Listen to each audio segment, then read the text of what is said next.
Bonjour, bonsoir à tous, bienvenue à The Family. Ça va bien? Ouais. Wouh! Allez, on se met un peu de kiff, on oublie dehors, on est à l'intérieur, à The Family. On envoie beaucoup de chaleur pour les startups qui vont passer sur scène. Donc, on s'applaudit, on est content d'être là. C'est parti! Ouais!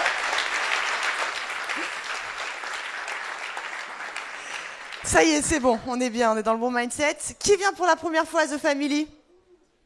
Ah, génial! Super, bah soyez les bienvenus. Ok, donc The Family, en 2 mots, qu'est-ce que c'est? C'est une structure qui accompagne des startups, 270 en tout, des startups françaises et à qui on offre 3 choses, de l'éducation, des outils et du capital. On est né il y a 2 ans, 100% privé, aucune subvention. Et quand je vous parlais d'éducation, bah, ça se passe notamment ce soir. C'est un meet-up, c'est ouvert à tous, donc tout n'est pas réservé uniquement à nos startups. Et l'idée de Pitch Don't Kill My Vibe, donc, c'est d'avoir des jeunes boîtes, des entrepreneurs qui viennent s'exercer au pitch. D'accord. Donc on est vraiment dans du feedback constructif, du moins on l'espère, essayer de les faire progresser, de les faire avancer et qu'ils deviennent les rois du pitch. On n'est pas les rois du pitch à la base, on a plutôt du mal à venir vendre un produit et ici l'objectif c'est d'apprendre à présenter son produit. Alors c'est un pitch qui est plutôt un pitch qu'on appelle pitch user. C'est pas vraiment un pitch investisseur, même si vous allez le voir, on a toujours dans le jury un invité qui représente le monde des investisseurs. Ce soir, c'est Nicolas Cellier qui se présentera tout à l'heure. Donc, les consignes, elles sont assez simples, qui sont données à tout le monde. Donc, plein de gens ont envoyé leur pitch, on en sélectionne 5 et ils ont chacun 5 minutes, en tout et pour présenter une bonne pêche. Donc, la one sentence, ce qu'on appelle la one sentence, c'est-à-dire comment est-ce que tu présentes en une phrase. Je suis le YouTube des bisounours, par exemple, très simple. Deuxièmement, le problème, voilà, je m'attaque à ce gros problème-là, le décrire. Une démo, une belle démo, une fake démo, un site internet, peu importe. On veut voir, on veut que tu nous racontes un peu qu'est-ce qui se passe pour l'utilisateur quand il prend en main ton service. Évidemment, ta team, donc de qui tu t'entoures, qui sont-ils? Et puis enfin, le marché d'un point de vue du potentiel, de l'opportunité. Ok, c'est clair. C'est vraiment, quand je disais un point de vue, un pitch utilisateur, c'est que on a envie que les gens qui viennent nous raconter sur scène leur projet, qui nous fassent vibrer comme si on était des utilisateurs. D'accord, qu'on se projette dans l'usage et qu'on soit complètement teasé par l'envie d'utiliser ce produit. D'accord. Alors, ce soir, on en a 5. Ola, Rouchotte, Triber, Mism et Bim. Et avant toute chose, avant que j'introduise Jean qui va venir vous parler pendant 10 minutes d'un sujet sur la levée de fonds ou sur les business angels, en fonction de ce pareil, vous prenez 30 secondes pour raconter à votre voisin que vous ne connaissez pas pourquoi vous êtes là et qui vous êtes. Qui est entrepreneur dans la salle? Levez la main. Yeah. Qui voudrait devenir entrepreneur mais n'assume pas encore? Qui est plutôt codeur, développeur, programmeur? Levez bien haut la main, vous êtes recherché. Qui est designer? Yes. Ouais, même designer bijoux, tu peux y aller. Ouais. Qui est donc du coup plutôt business? Alright. Bon, très bien, soyez les bienvenus. On va passer 1 heure ensemble. Bon, alors c'est parti. On accueille Nicolas. Le jury se présente. Donc Nicolas, je te laisse une petite minute. Voilà, vas-y, t'as le micro. Alors attends, ça se règle. Ouais, c'est bon. Ouais, c'est très vrai ce qu'a dit Jean. Je pense qu'il y a un point qui est vachement important que les entrepreneurs n'ont pas. Je rebondis un peu sur les business angels. C'est à vous de gérer la relation avec le business angel et le VC. Et gérer, c'est dire, comme disait Jean, il faut le solliciter, il faut l'impliquer, il faut pas se cacher, il faut bâtir la confiance. Mais gérer la relation, c'est aussi lui dire, mon gars, c'est moi le patron ici, c'est ma boîte. Donc quand j'ai besoin de toi, je t'appelle. Mais c'est pas open bar. Moi, j'ai un truc à gérer. T'as peut-être une super expérience, tu connais peut-être plein de choses. Mais le leader, c'est moi. Vis-à-vis de mes équipes, c'est moi le responsable. Donc quand je t'appelle quand j'ai besoin de toi, mais arriver à garder la bonne distance pour ne pas se faire gangréner. Il y a trop de cas où l'entrepreneur est jeune, le business angel qui a réussi dans son domaine, c'est super, essaye de répliquer les méthodes qui ont marché pour lui. Le jeune entrepreneur se laisse impressionner et vis-à-vis de l'équipe, il perd toute crédibilité, tout leadership. Donc je pense que c'est important de façon générale, le VC et le business angel, c'est pas parce qu'il est au-dessus dans l'organigramme, c'est pas parce qu'il est en partie propriétaire qu'il est boss. Le VC, comme le business angel, c'est un booster, c'est un prestataire de service, il est au service de l'entrepreneur. Et s'il n'a pas compris ça, c'est vrai qu'on est sur on risque de. Donc on est sur la même longueur d'onde. Voilà. Alors t'es qui ? Je suis un VC. Je suis un VC, ouais, Nicolas Sellier. J'ai été associé pendant 10 ans d'Alven Capital, j'ai décidé de quitter il y a un peu plus de 6 mois pour me consacrer à un autre projet, toujours dans le domaine du venture, un peu plus proche des entrepreneurs. On est en train de constituer l'équipe. Et donc ça reste encore un peu sous le radar. Donc ça fait combien d'années que tu accompagnes comme ça des startups ? 15 ans. 15 ans. Ouais. 15 ans, ouais. Super. Ça a changé. C'est plus marrant maintenant qu'il y a 15 ans. Il y a 15 ans, les startups, c'était des chercheurs, des chercheurs du CNRS, du CEA-Leti, de France Télécom, qui recevaient un coup de pied dans le cul de leur direction, qui dit mon gars, il y a la loi Allègre, il faut valoriser les brevets. Donc toi, tu es sympa, tu vas sortir, tu vas prendre les brevets, tu vas créer ta boîte, et puis ça va marcher. Donc il y en a beaucoup qui sont rétamés, mais maintenant, c'est complètement ouvert. Tu es prêt à donner du feedback constructif ? No bullshit. Tu diras, ouais. Okay. No bullshit. Et alors, Hugo, présente-toi, mon ami. 15 ans d'expérience dans rien du tout. Ça fait 2 ans que je suis à The Family et que je fais des communautés, donc je vous fais venir ce soir, donc merci d'être venu déjà. Je m'occupe beaucoup de la partie early stage parce que je vois énormément de choses passer entre tous les start-upers qui viennent à des événements et qui nous pitchent. Et du coup, je commence à avoir quelques feedbacks qui peuvent être parfois intéressants et du coup, c'est pour ça que je suis sur cette chaise-là ce soir. Donc encore une fois, merci d'être tous venus parce qu'on est masse. Et alors Hugo, c'est un peu le alchimiste, on l'appelle comme ça, The Family. Donc c'est lui qui organise tous ces événements, tous ces meet-up. Et sachez que mon cœur se brise parce que Hugo s'en va. Hugo s'en va, ça sera impossible de le remplacer. Aujourd'hui, ce soir, c'est son dernier pitch de Kill My Vibe. Donc il va balancer ses chakras. On l'applaudit, on le remercie. Les amis, il y a un hashtag, le hashtag c'est PitchVibe, si vous voulez en parler, si vous voulez connecter, c'est The Family et le mot de passe c'est l'ami face ici, tout en minuscule. Voilà, donc c'est parti, on commence avec la première équipe qui est, tu peux me rappeler le nom ? Ola, allez on applaudit Ola, on leur envoie du courage.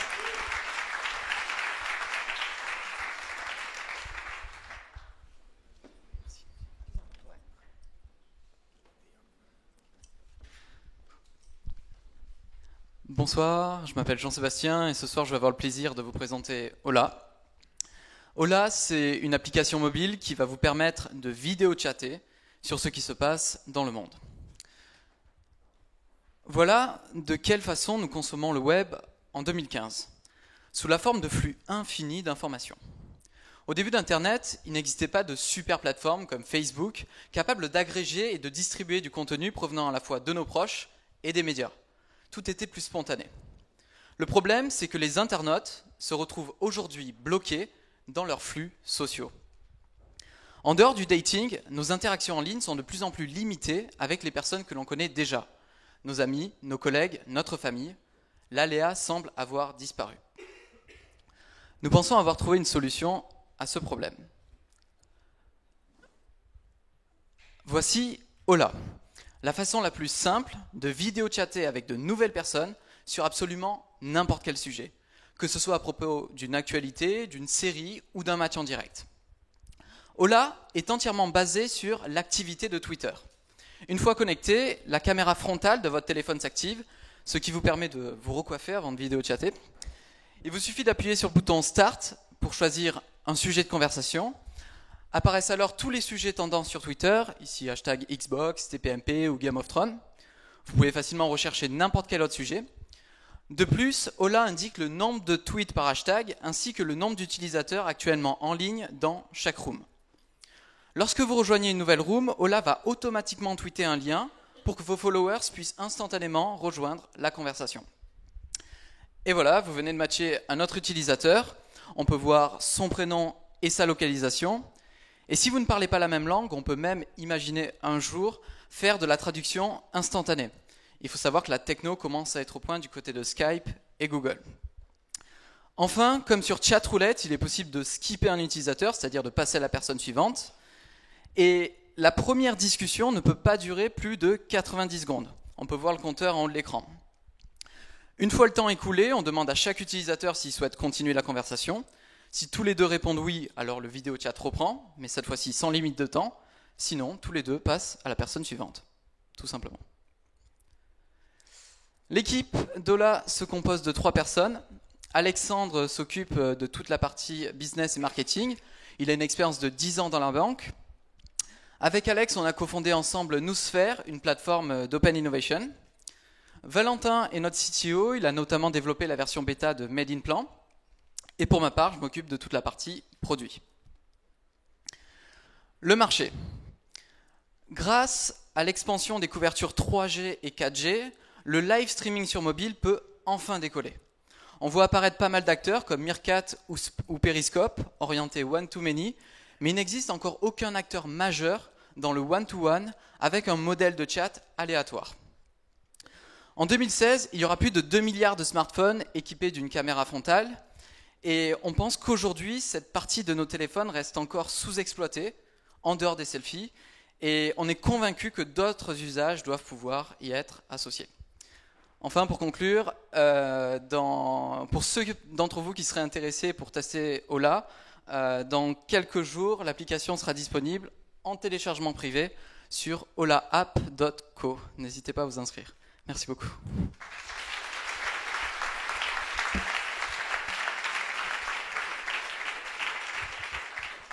Qui veut commencer, les amis? Feedback? Ouais, la tech est clé pour avoir une bonne qualité de service. Vous visez une grosse audience. Qu'est-ce qui va faire que vous allez la garantir? Qu'est-ce qui va faire quel plus vous avez sur vos concurrents? Où est le breakthrough? Vis-à-vis de la tech, là, actuellement, on utilise une API, c'est TalkBox, je ne sais pas si vous connaissez, qui nous permet donc de... Là, on a un prototype qui est prêt, on l'a développé en 1 mois, et pour aller chercher de la tech plus évoluée, je pense qu'on aura besoin peut-être d'essayer de lever un petit peu d'argent pour avoir une équipe un peu plus qualifiée pour ces gros challenges quand même pour ça. Surtout que le SDK de FaceTime n'est pas disponible, enfin Apple le délivre pas en fait, donc on doit développer une techno à part entière. Et vous ne visez pas de faire un site de cul?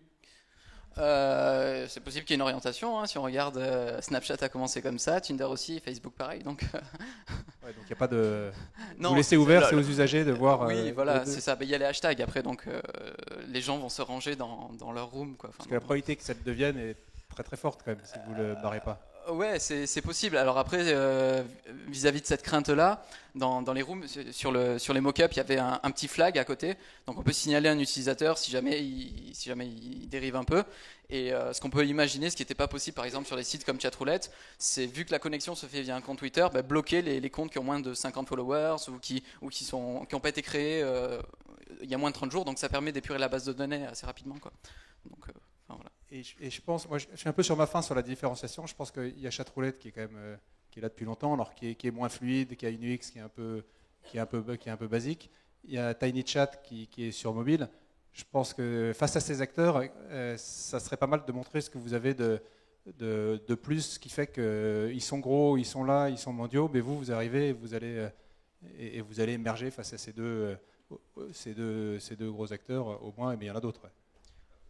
Ouais, notre différenciation, c'est que on est capable d'avoir des thématiques extrêmement précises et en temps réel, grâce au trending sur Twitter. Sur les concurrents que vous avez cités, c'est impossible de discuter. S'il y a France-Brésil actuellement à la télé, c'est impossible d'avoir quelqu'un instantanément d'un bouton et de discuter avec cette personne, quoi. Donc là, on a une différenciation, je pense. Ok. Moi, j'ai trouvé, pour le pitch, je trouvais que tu étais vraiment bon. Tu as appris par cœur vraisemblablement le pitch. Et je pense pas que ça soit dans tous les cas quelque chose de mauvais. Et en l'occurrence, pour ce cas-là, c'était quelque chose de bien. On n'a pas tous la capacité d'improviser parfaitement et de tenir dans les 5 minutes, parce que si vous êtes déjà venu ici, vous savez qu'au bout de 5 minutes, il y a Franck ici qui balance la musique et du coup, tout ce que tu voulais dire après, tu peux pas le dire. Donc là, je pense que pour le coup, là, le fait de l'avoir appris par cœur, c'était pas trop lu, même si on le sentait, ça allait très très bien. Après, toi, tu es très propre, comme ton produit. Ton produit, il a l'air clean, il a l'air beau, ça a l'air vraiment intéressant. J'ai même envie de le tester juste par curiosité, mais juste par curiosité. Parce qu'au final, là, moi, je sais pas, même si ton produit est joli, je sais pas par quoi tu commences. Et comme évidemment, là, c'est la jungle atomique sur la vidéo, enfin le vidéo chat, tout est repossible. Alors ça y est, tout le monde silence. Du coup, je sens pas, tu sais, ce qu'on appelle l'UVP, la proposition de valeur unique. Je sens pas cette proposition unique. Je comprends ce que tu fais. Je comprends que potentiellement, si à un moment je me fais chier et que j'ai envie, parce que je me sens seul, d'aller savoir ce qui se passe en Asie, je vais pouvoir interagir avec ces gens-là. Je me vois le faire par curiosité une fois, mais je vois pas un cas répétitif. Et pour une app comme ça, le but, même si c'est très difficile avec la vidéo, parce que c'est très vulnérable d'avoir quelqu'un en face de soi et on n'a pas envie de le faire tous les jours, c'est que c'est un peu difficile de justifier un usage unique par semaine environ. Et ça, peut-être que, je ne sais pas ce qui pourrait être intéressant, mais c'est peut-être de commencer par, parce que tout a été quand même assez tapé sur le vidéo chat, commencer peut-être par un cas.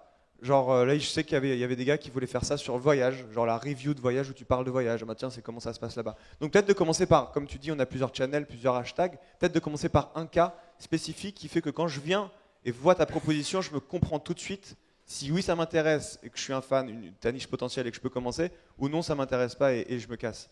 Parce qu'au final, alors on est dans la tech, il s'avère qu'on connaît quelques références et tout, mais là, ce que j'ai noté, moi, c'est que quand tu pitches, sans vouloir prendre une position trop violente, tu dis en gros, on est le Meerkat fois le chat roulette fois le Tinder fois le IRC. Et ça fait beaucoup, quoi. Ma tête, elle explose un peu et je ne sais pas où me retrouver particulièrement. Et ce que je fais généralement quand je suis à ce moment-là, c'est que je skip et que je vais télécharger une autre app ou j'en utilise une autre. Donc peut-être des paris un peu plus violents. Pas violents, mais je veux dire peut-être commencer sur des hypothèses un peu plus spécifiques pour essayer de se différencier parce qu'il y a quand même déjà beaucoup de choses dessus. Mais j'essaierai de la télécharger et de donner un feedback utilisateur et pas juste théorique. Ouais, c'est vrai, si tu es généraliste, il faut avoir la meilleure expérience, la meilleure tech et mettre tout le monde derrière. Et sinon, faites très bien un seul truc que les autres ne font pas. Et j'agréerai totalement à ce que dit Hugo. Ouais. Choisis, sois le meilleur dans un truc qui est plus vertical, plus niche, et ce que les autres n'ont pas. Ouais. Ça marche. Qui a envie de télécharger là, cette application? Elle se lève lentement les mains. Franchement, moi je vais te dire honnêtement ce que je pense. Vous avez surligné en fait exactement les problèmes. Tu as commencé par la tech.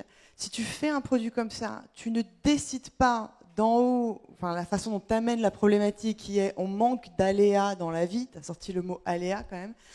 Tu commences par de la geekance et de la pure geekance. Et pourtant, dans ton équipe, le seul geek, c'est un mec qui est part-time.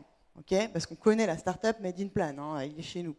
Je veux dire, il y a un vrai problème en fait entre la façon dont, enfin, le sujet auquel tu t'attaques, qui est exceptionnellement tech, l'équipe que tu as.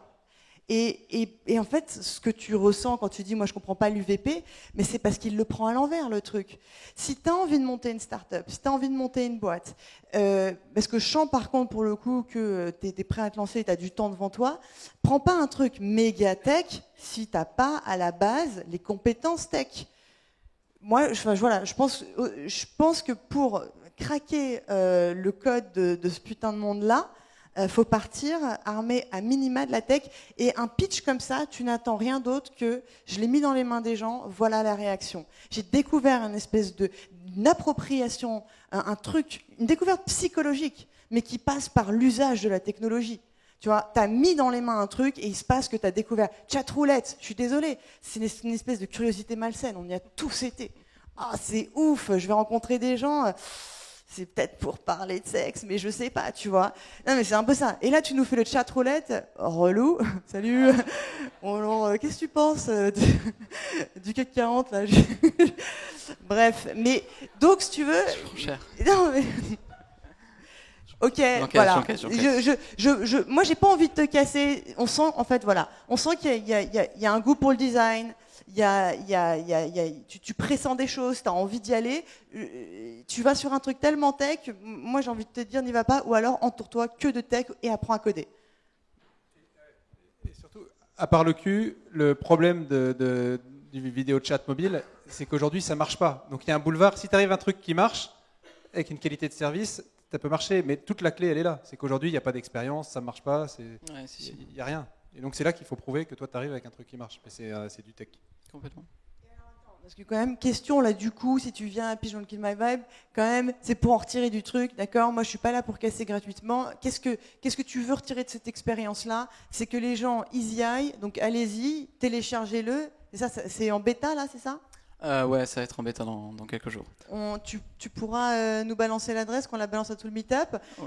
Qu'on y a et qu'on teste, qu'on voit, il n'y a que dans le test, un pitch comme ça, un pitch produit orienté autant tech, on a besoin de découvrir par l'appropriation. C'est difficile d'anticiper.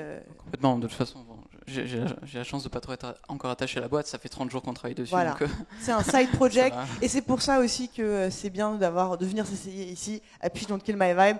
On t'applaudit, merci mec, merci. Bravo pour ton courage.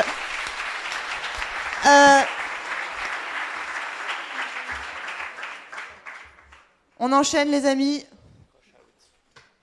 Et on applaudit et on envoie du courage à Rushow.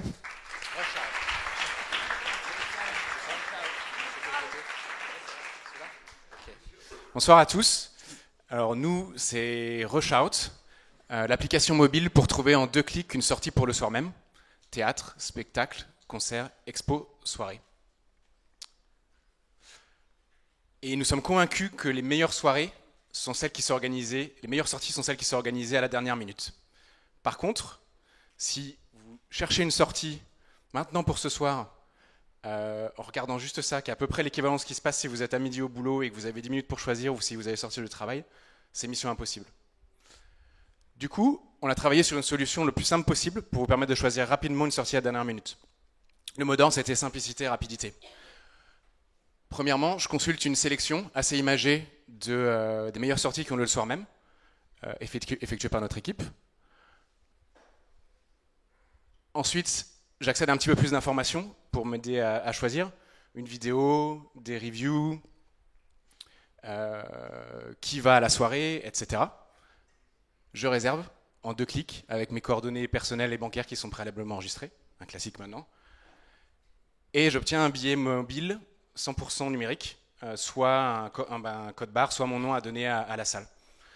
Tout ça pour streamliner un petit peu le processus. Comment ça marche? Pour tous les événements importants, ceux où tout le monde veut aller, où il n'y a jamais de place à la dernière minute, les Foo Fighters en septembre, Lucchini, on achète les places à l'avance et on les release le jour même. Pour tout le reste, soit on va piocher des places le jour même dans les piscines de places pré-négociées par les revendeurs classiques comme Fnac, Digiticket, etc. Soit on négocie directement avec les salles. L'équipe, pour ce qui est de la sélection, c'est Inès qui s'occupe de faire la sélection. Donc elle connaît Paris comme sa poche, le monde culturel, le monde nocturne. Elle s'inspire aussi des blogueurs, des journalistes qu'elle connaît pour faire la sélection. Généralement, c'est une 12aine de sorties par soir. Thibaut, qui travaille pour nous en freelance, qui s'occupe de développer l'application. Et moi-même, qui suis donc un spontané, qui mène le projet, un addict de concerts de musique live et de théâtre, et pas du tout organisé, d'où la solution. Et j'ai déjà mené quelques projets, lancé quelques projets en Europe, pas pour moi, mais pour des grosses sociétés dans l'e-commerce, dans les logiciels, le jeu vidéo ou la comparaison. Et aujourd'hui, ce que j'aimerais faire, c'est changer le monde de la billetterie tel qu'on le connaît. Ce monde-là, il a déjà fait une évolution en passant du monde du kiosque au monde de la réservation sur le web, avec des codes qui ont changé. Et aujourd'hui, comme beaucoup d'autres industries, c'est en train de passer du monde du web au monde du mobile. Et pour répondre aux enjeux du mobile, et de manière scalable à long terme, on est en train de travailler sur trois enjeux qui, selon nous, définissent un peu les choses à bien faire sur le mobile. Le premier, c'est la personnalisation. Donc aujourd'hui, effectivement, la personnalisation, elle est dans le fait qu'on push une sélection à un segment d'utilisateurs qu'on a bien identifié. À terme, on travaille à une automatisation de la sélection pour qu'on puisse vous envoyer à chacun une sélection différente qui correspond un peu à vos goûts et avec un certain degré de découverte. La dématérialisation totale des billets. Plus besoin d'imprimer, vous arrivez et plus besoin d'imprimer, il dit de récupérer un billet à la salle. Vous arrivez directement avec le téléphone et vous rentrez. Et enfin, communautaire, c'est ajouter la couche de sociabilité. Quand on sort jamais tout seul. On veut savoir qui y aller, on veut savoir comment on y va, etc. Et c'est le troisième enjeu sur lequel on travaille. Et pour finir, un petit récap de où on en est. On a une phase de prototypage. On a ensuite fait un test sur à peu près 1000 Parisiens. On a fait nos premières ventes, un peu plus de 70, même plus que ça aujourd'hui. Et aujourd'hui, on vient de finir l'application iPhone qu'on a envoyée à Apple. Donc iPhone, Android seront prêtes quand c'est validé. Et du coup, les 3 mois à venir, c'est essayer de répliquer ce qu'on a fait sur 1000 personnes avec les premiers leviers qu'on a identifiés.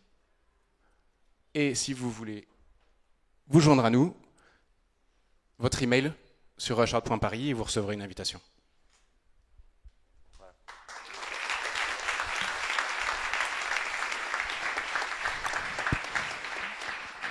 Wow. Eh ben écoute, moi je dis oui.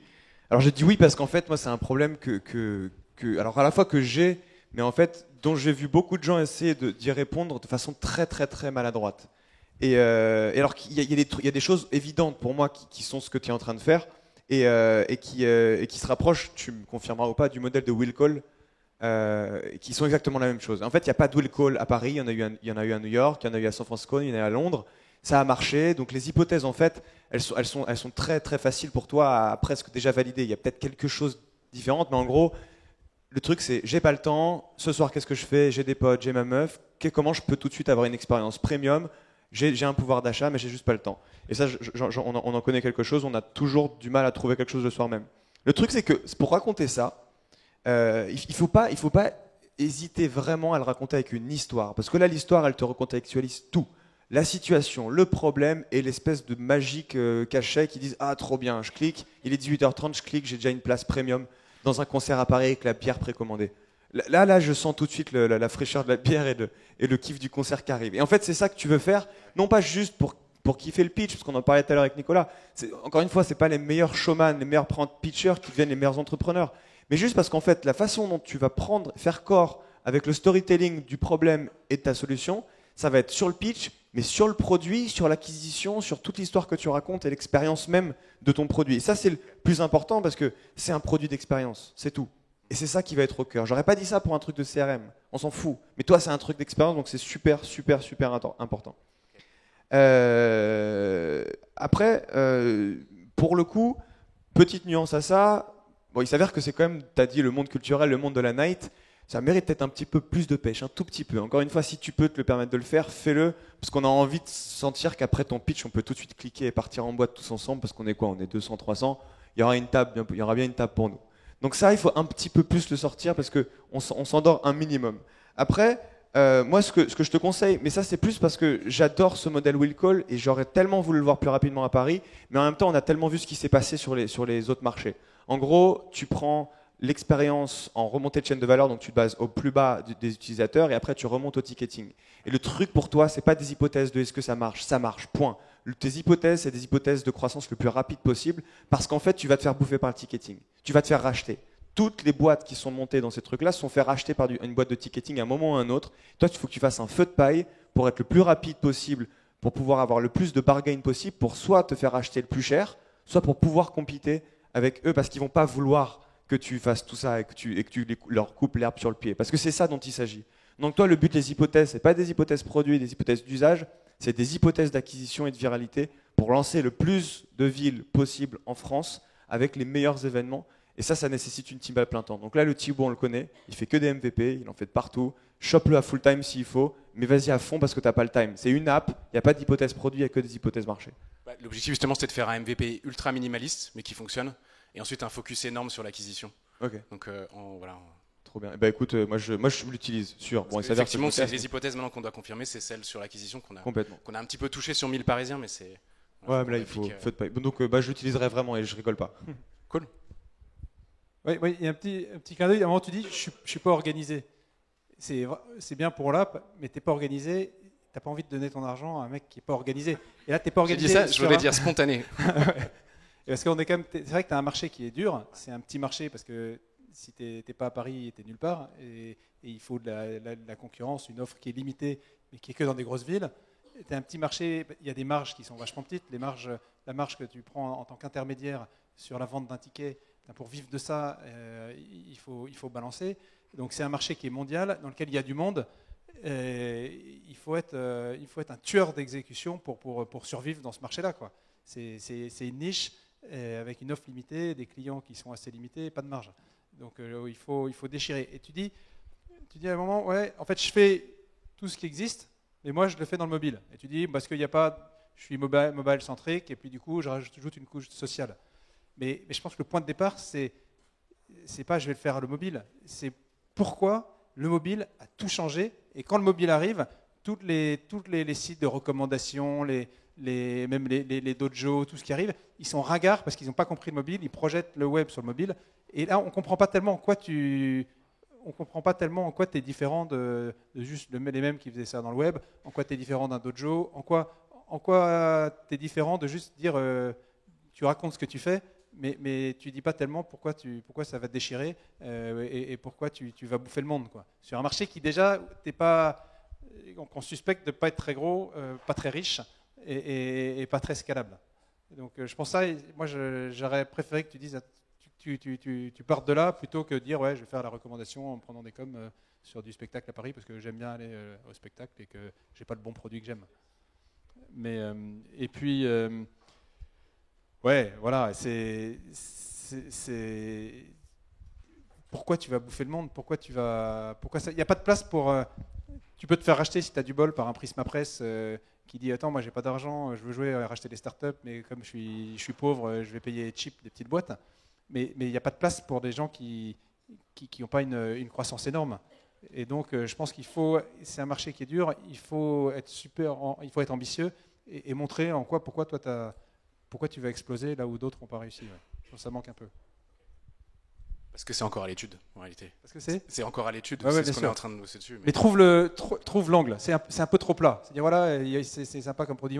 Quand tu montes ça à tes copains, est-ce qu'ils disent, ouais, c'est sympa, ou ils disent, putain, mais tu vas te déchirer, c'est évident ce truc, pourquoi j'y ai pas pensé avant? Putain, mais c'est de la balle. Et je pense que c'est ce retour-là que je suis pas sûr que tu aies ce retour-là encore. Ouais, donc en fait, ils ont fait ressortir deux trucs. Un, vivre l'expérience, donc absolument raconter, quand tu vas aller au théâtre, c'est pour vivre des émotions, et donc là, on a un peu subi une démonstration, tu vois, très carrée. Il t'a parlé de plat, il dit c'est plat, et c'est vrai que c'est tout le contraire, quand tu vas aller le soir au théâtre, tu as envie de vivre quelque chose d'exceptionnel, et donc là, il y a une espèce de dichotomie entre ce que tu incarnes et le produit que tu vends. Et ça, c'est peut-être parce qu'il n'y a pas du tout, dans ce que j'ai vu là, de parti pris, de style sur la sélection. Tu dis, on a une nana qui est géniale dans la sélection, mais tu nous n'en dis pas plus. Tu vois, on aimerait... Moi, je me suis demandé à un moment, je me suis dit, mais putain, quand j'ouvre la newsletter, merci Alfred, et qui me propose des sorties, j'ai un style assumé. Tu vois ce que je veux dire? Je sais à quoi m'attendre. Ou les sorties de My Little Paris, ou toutes ces newsletters là qui ont déjà une espèce de style assumé. Bon, c'est pas le même usage, on est d'accord. Mais ce que je veux dire, c'est que je m'attends quand même à une espèce de parti pris et de point de vue. Et là, tu l'as pas exprimé. Et là, quand tu m'as dit alors le choix c'est ça, et tu as montré l'espèce de panneau qui ressemble à ce qu'on voit dans le métro, la tête de faubourg parisien, un peu chiant, genre que je pense dans la salle. On n'a pas vraiment les spectateurs pour ça, tu vois. Du coup, on se projette moins. On se dit, ouais, mais c'est bon, si c'est pour avoir le truc des bouffes parisiennes. Enfin, tu vois, c'est pas sexy. Enfin, c'est pas forcément. Enfin, c'est pas que c'est pas sexy, c'est qu'en tout cas, ça parle pas ici. Et c'est surtout en fait que du coup, t'as pas fait le choix. Tu vois. Bon. Sinon, en dehors de ça, donc est-ce qu'il faut le faire ou pas, déjà ce choix? Parce que tu pourrais très bien me dire, pas du tout. Moi, j'assume la réalité des sorties parisiennes actuelles et non, mais c'est vrai. Et je la rends accessible sur mobile, ce qui peut déjà être une chose excellente, tu vois, parce qu'il y a un vrai problème que tu décris super bien au départ. On s'est tous ressentis dans le truc. Effectivement, quand tu es dans le rush et que tu veux sortir, là, on est dans la panade.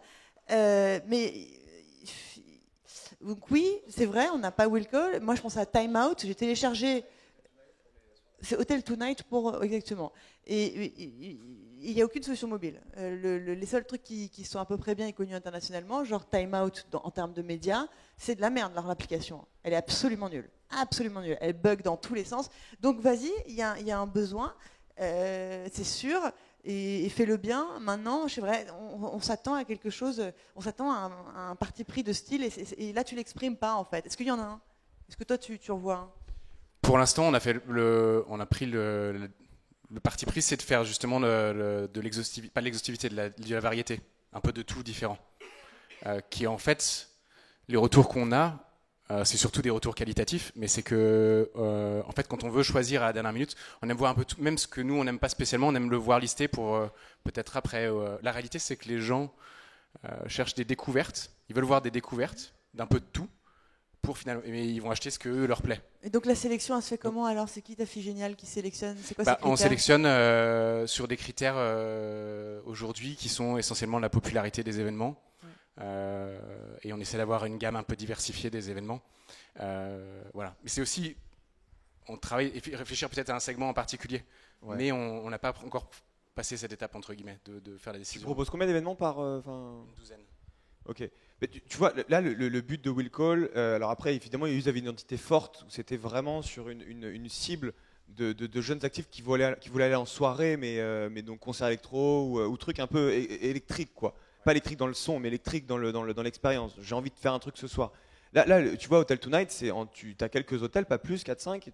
La curation, elle est faite pour toi. Tu cliques, t'achètes. C'est vraiment ça la valeur. C'est pas la découverte. C'est pas de découvrir un nouveau concert. C'est juste le plus vite possible d'avoir un truc bien, avec potentiellement une réduction, mais surtout à 2 clics. Et en fait, potentiellement pour toi, ce que tu viens de toucher du doigt un petit peu, c'est de commencer par un customer segment qui est très très très spécifique, dont tu peux comprendre, c'est peut-être toi, c'est peut-être tes potes, mais dont tu peux comprendre le besoin, de leur proposer 5 trucs qui vont les faire kiffer et qui est accessible en 2 clics. Il ne faut pas confondre la problématique de magazine et de curation et de proposer des nouveaux événements ou de découvertes et la capacité de le faire 10 fois plus vite. Encore une fois, toi tu es là pour faire 10 fois plus vite quelque chose, pas pour avoir 10 fois plus de choix. C'est 2 choses complètement différentes, il faut vraiment tendre à fond là-bas, et comme disait Alice, et je suis 100% d'accord avec ça, tendre à fond avec une patte.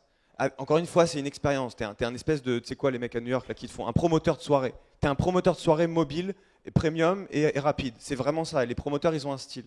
Donc c'est un peu ce truc-là. T'es pas en train de faire un guide papier exhaustif français. T'es en train de faire un promoteur new-yorkais violent avec de la coke. Ouais, ça. Affine va au bout de la logique pour avoir un truc radical. On est avec Appen, qui est un site de dating. C'est tout con, hein, mais ouais, on est investisseur depuis avant le lancement. Les mecs super bons en produits, et ils ont dit on va pas refaire un site de dating mobile. On dit l'avantage du mobile, c'est de la localisation. Du coup, quand tu as croisé quelqu'un 15 fois, que tu le revois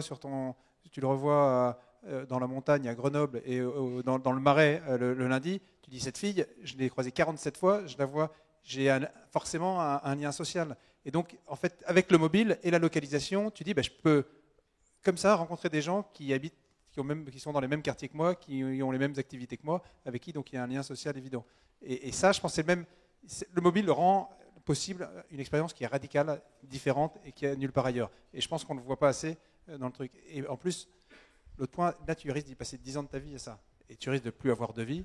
Ta copine, la probabilité qu'elle parte, elle est quand même vachement élevée.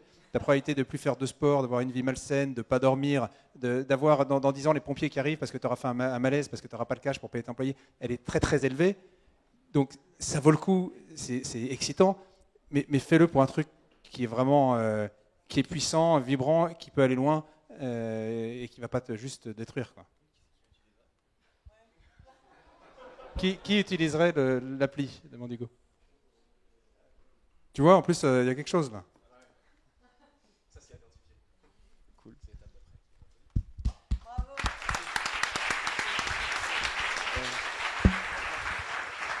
Et le prochain, c'est... Ah oui, d'accord, t'avais fait un... Ah, t'avais pas fini en fait. Ah oui, d'accord. Triber. Triber dans la viable.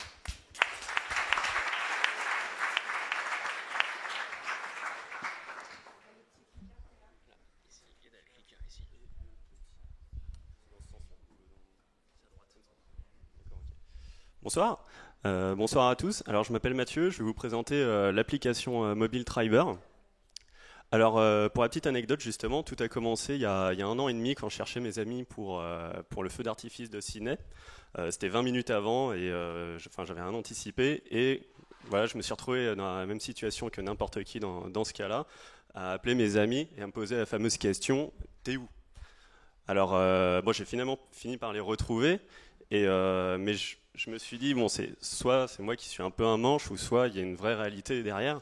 Et la vraie réalité, c'est que finalement, on a tous connu cette situation, et pas forcément lors d'un feu d'artifice.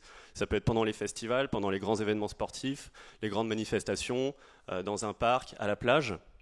Donc on est parti de ce constat, et finalement, on en a déduit 2 choses. La première, évidemment, c'est que se retrouver dans des grands espaces comme ça, sans aucun repère, c'est long, c'est compliqué, c'est souvent énervant, on s'énerve rapidement au téléphone. Et le deuxième point, c'est qu'actuellement, il n'y a aucun outil qui permet de le faire. Alors, quand je dis il n'y a pas d'outil qui permettent de le faire, il y a des outils, des applications de tracking qui permettent de savoir où sont vos amis, mais à chaque fois, c'est avec un système de map et de pins sur la map, ce qui est inutile du coup quand on est dans un grand espace sans repère, comme c'est souvent le cas lors de ces événements. Alors c'est comme ça que finalement on en est arrivé à la solution de Triber.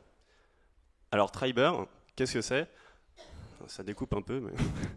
Alors Triber, c'est une application mobile indiquant la distance et la direction à suivre pour retrouver ses amis rapidement dans les grands espaces ou les espaces peuplés. Donc comme je vous le disais, les festivals, les événements sportifs, les parcs, les plages.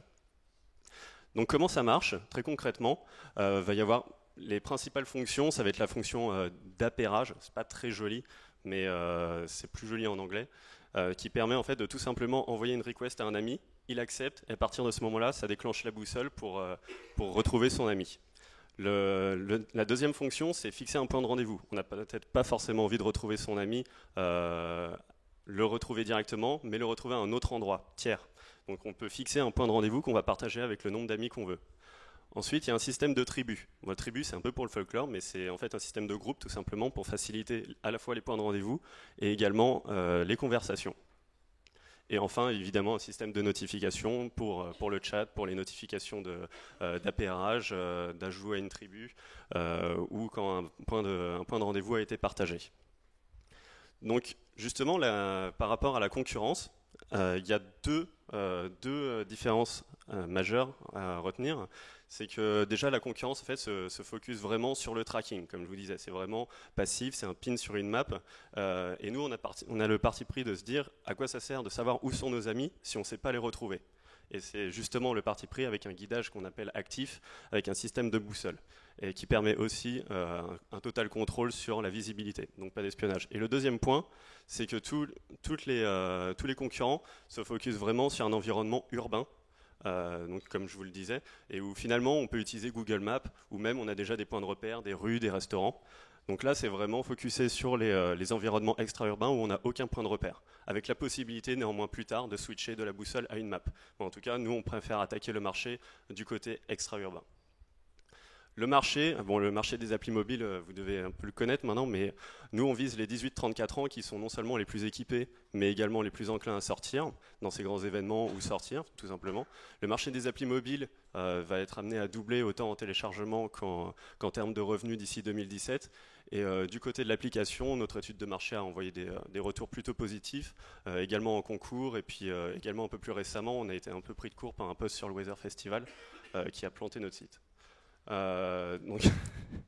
Et le business model, donc on part sur une application freemium tout d'abord pour capter un maximum d'audience qu'ensuite on pourra monétiser soit par un système de Triber Plus. En fait, on a beaucoup d'idées de features et pour le moment c'est vraiment qu'un MVP, et également le monétiser auprès des organisateurs d'événements sportifs ou festivals, et également donc auprès des annonceurs qui peuvent apparaître sur la map, et pourquoi pas, s'ils apparaissent sur la map, envoyer des notifications push à ceux qui passent à proximité et qui sont intéressés par leur type de produit. Voilà, pour l'équipe, donc il y a moi-même donc, qui m'occupe du marketing et des RP, donc qui est de l'expérience en organisation d'événements ainsi qu'en marketing digital, et un lead développeur donc, qui a 6 ans d'expérience dans le développement iOS, et on est soutenu par les actionnaires historiques de Mr. BNB et Sejourning, autant dans le conseil qu'un peu financièrement.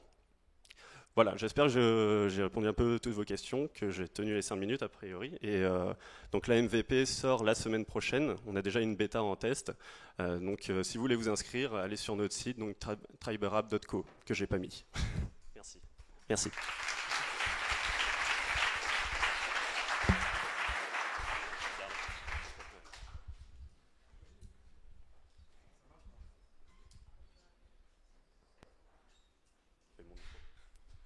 Pourquoi extra-urbain? Parce que déjà, c'est vrai que le business model, à quelques euros par an, c'est pas énorme. Ouais. Festival, arriver sur des festivals, sur des fonctions, je veux retrouver mon copain avec la boussole, pas sur Google Maps, pendant un festival, elle est pas, tu n'as pas l'impression que c'est un marché énorme.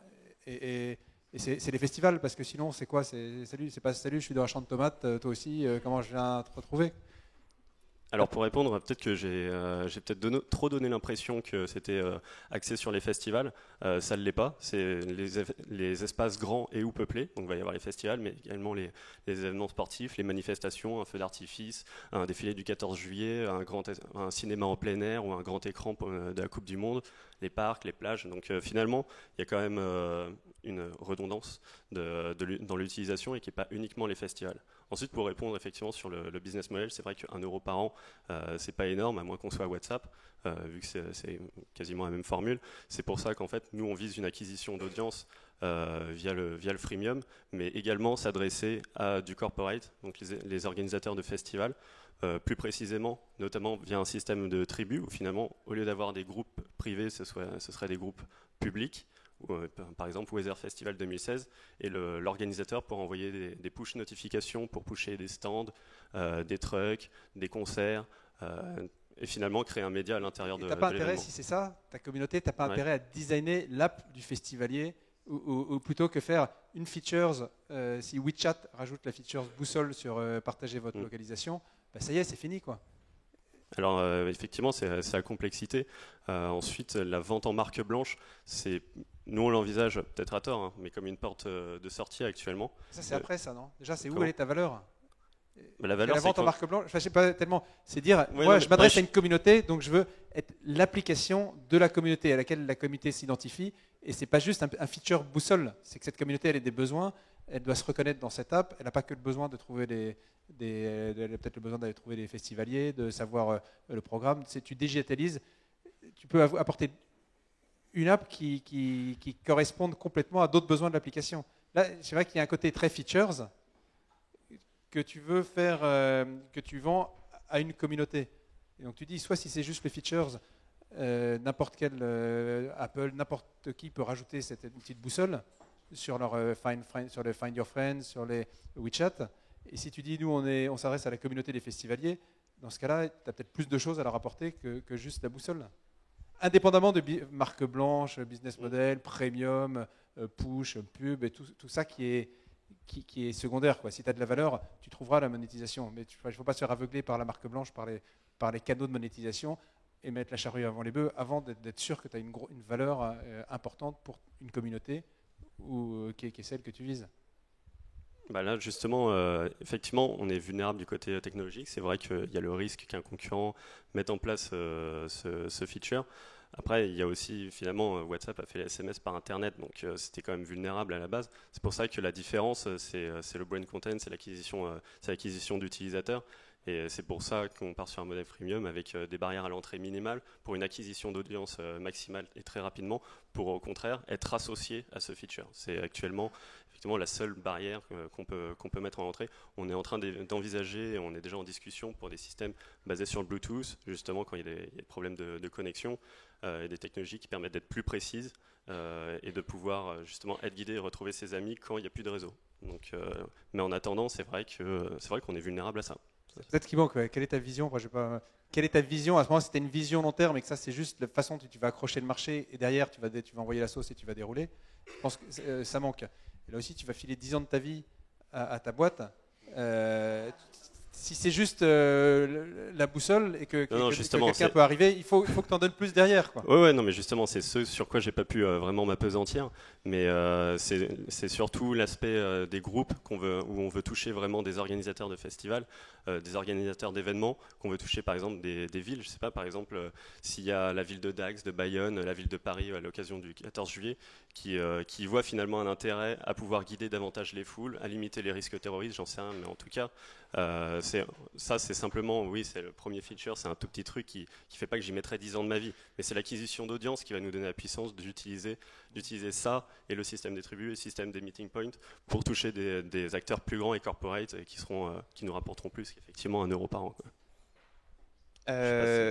Ok, donc alors moi, ça me démange parce qu'il y a plein de trucs. Genre, donc, combien de fois par an on utilise ce truc-là? Parce que tu me dis, tu multiplies les exemples, mais c'est des exemples qu'on vit en tout et pour tout cumulé peut-être 2 fois par an max. D'ailleurs, tu le dis, c'est le 14 juillet. Genre, tu es capable de donner un jour où ça se passe particulièrement? Non, c'est un exemple parlant, mais sinon je pouvais citer un film confidentiel à la Villette. Hein, mais Quoi? Je pouvais citer un film confidentiel en plein air à la Villette, hein, mais Ouais, 14 mais je veux juillet, dire- ça parle. Tu vois. Ok, mais cette situation-là où on trouve pas ses potes et on est dans un endroit extrêmement bondé, je veux dire, ça arrive pas tous les week-ends du tout, tu vois, ça arrive très très très peu souvent. Ce que je veux dire par là, c'est que encore une fois, tu fais télécharger une app à quelqu'un et encore une fois, les gens en moyenne utilisent 8 apps par semaine. Voilà, donc il y a des apps natives d'Apple et d'Android dans ces 8 apps-là. Donc c'est très difficile de prendre encore une fois un cas qui, même si tu as une pénétration de malade, au final se passe que quelques fois par an. Donc ça c'est la première chose.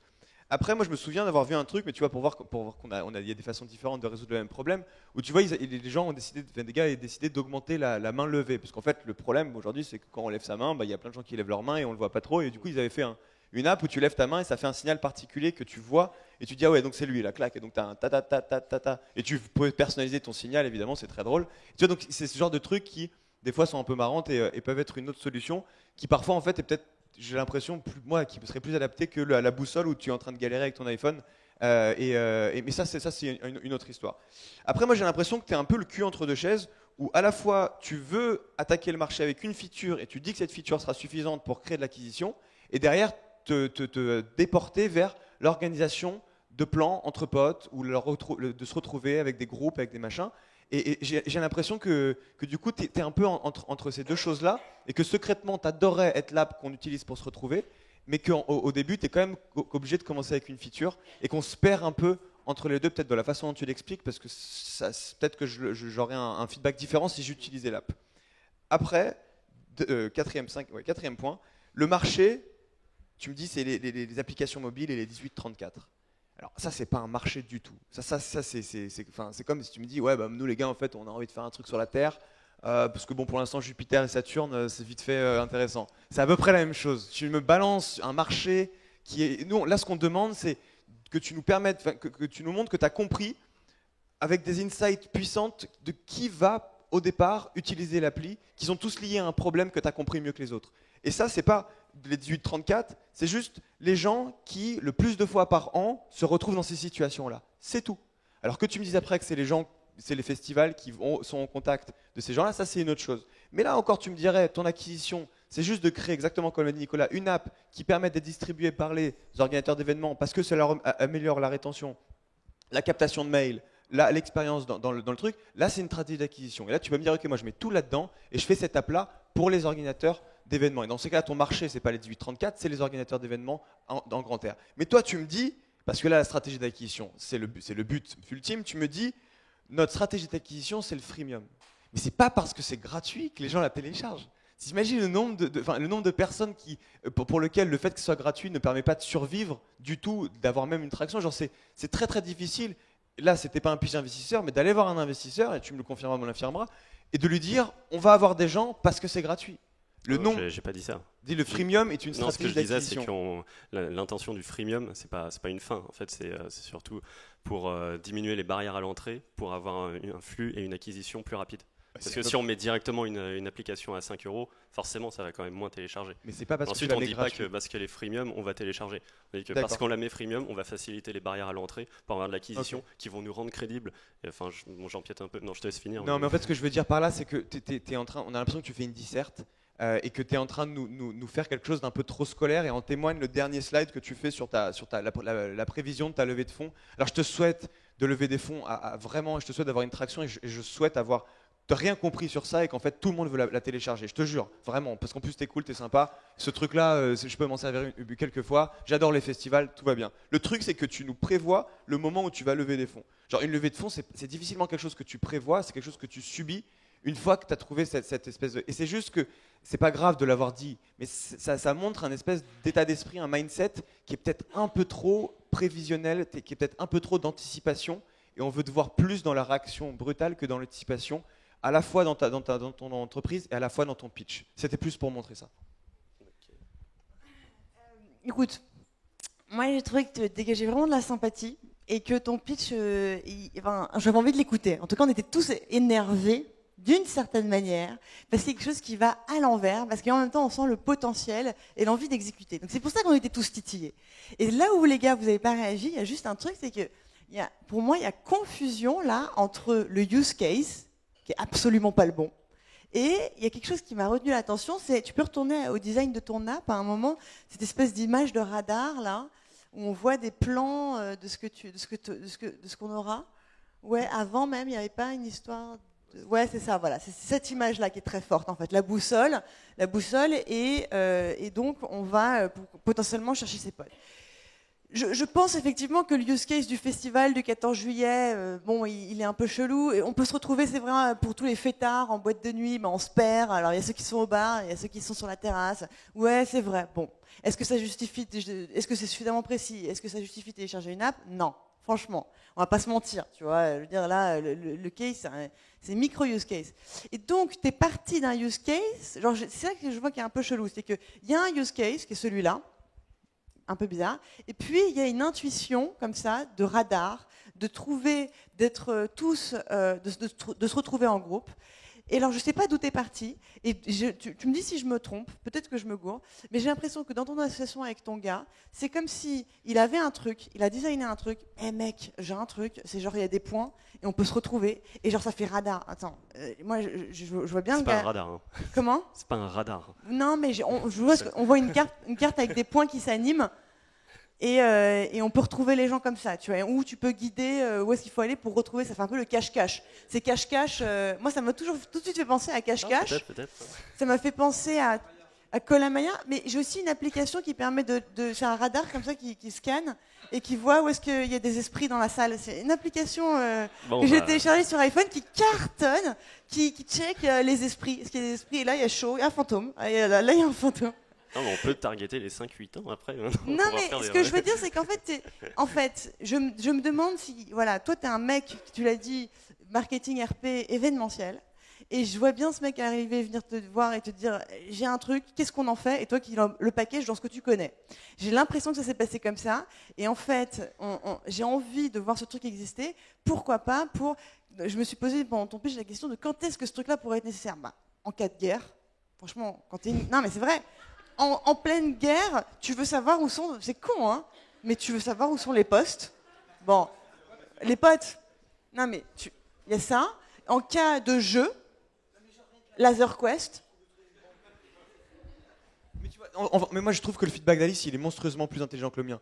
Parce que, non mais sérieusement, je rigole pas une seconde. Parce qu'en fait, moi, je t'ai pris point par point ce qui m'énervait. Elle l'a pris, ok, mais pas du tout. Comment on appelle ça? On réoriente. Au final, ton truc là, ok, une nouvelle façon de... Genre, augmenter la boussole de l'iPhone, typiquement. Tu vois, genre, on veut disrupter la boussole de l'iPhone ou on veut faire quelque chose de cette forme factor. Typiquement, genre, le truc à la con, tu vois, là-dessus, de trouver des potes, on s'en fout, mais de trouver une putain de banque à 50 mètres, on s'en fout pas. Et genre, si tu me la montres comme ça en une seconde et mais là, tu m'aurais dit Google Maps, ça fait le job. Mais pas du tout. Mais si quand même, hein. Donc voilà, donc je veux dire, c'est que là-dessus, quand... C'est ça, exactement. Mais il y a peut-être un truc sur la forme à trouver avec un use case. Donc c'est pour ça que je trouve qu'il est beaucoup plus intéressant ce feedback. Non, effectivement, je peux peut-être changer le use case à ce moment-là. C'est même pas que ça. C'est que vous devez réfléchir autrement quand vous montez une application.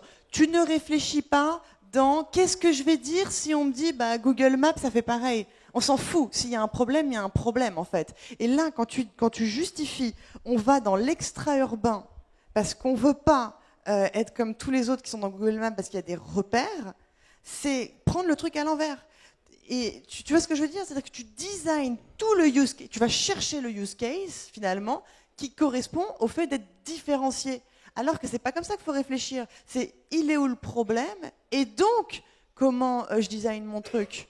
Pas l'inverse en fait. Ouais, ok, je vois, mais enfin, c'est pas une intention en tout cas de dire on va faire différent pour être différent. C'est qu'il se trouve que dans le besoin qu'on a ressenti, enfin justement pour répondre, on a fait une étude de marché où 50% des 18-34 ans disaient pouvoir utiliser cette appli une fois par semaine. Justement, c'est là que... LOL, j'ai envie de dire LOL géant. Ouais. Franchement, non mais moi sérieux. j'ai une étude de marché. Oui, mais non, mec. Ah, Là, tu te à ce moment-là, décrédibilises. Qu'on se le dise je aussi. sens plus On est rien. entre nous, on apprend. On préfère que vous disiez j'ai pris le temps pendant une semaine de parler à toutes les sorties de lycée, à tous les jeunes entre 17 et 19 ans et de leur poser la question, de leur mettre le truc dans les mains, même si tu en as eu 100, plutôt que tu nous sortes j'ai fait une étude de marché.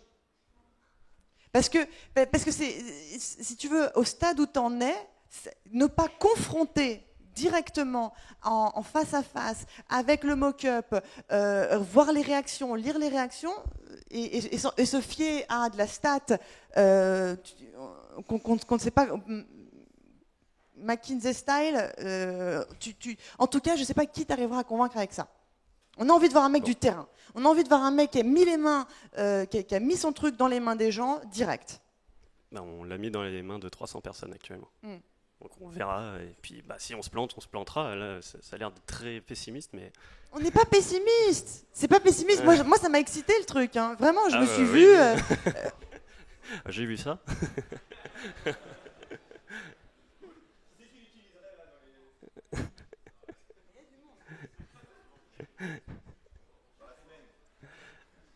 Non, écoutez, je pense qu'il y a grosse divergence. Mais il y a quelque chose sur la boussole sociale, il y a quelque chose. Tu sens qu'il y a un truc différent. Il y a une autre représentation du monde qui est sympa. Peut-être qu'effectivement, en condensant, j'ai peut-être un peu emmêlé les étapes dans la compréhension. C'est vrai que je voulais pas faire les organisateurs d'événements, la boussole. En fait, je pensais plus en étapes. La levée de fonds, par exemple, je la planifie pas, mais en tout cas, c'est un levier qui sera nécessaire pour combler le gap entre le modèle freemium et le modèle de l'application pour les grands événements ou les villes pour utiliser. Quoi. C'est-à-dire ? Qu'est-ce qui a amené Non, c'est moi qui ai eu l'idée. Non, mais l'anecdote est vraie, hein, je l'ai pas. On est pas, mais c'est pour ça en fait que je trouvais intéressant de repartir. On a eu ces propositions, créer un point de rendez-vous pour dealer. On applaudit puisque c'était quand même vraiment bien. Merci. Et on applaudit. Et on réaccueille Mism. Et on applaudit aussi.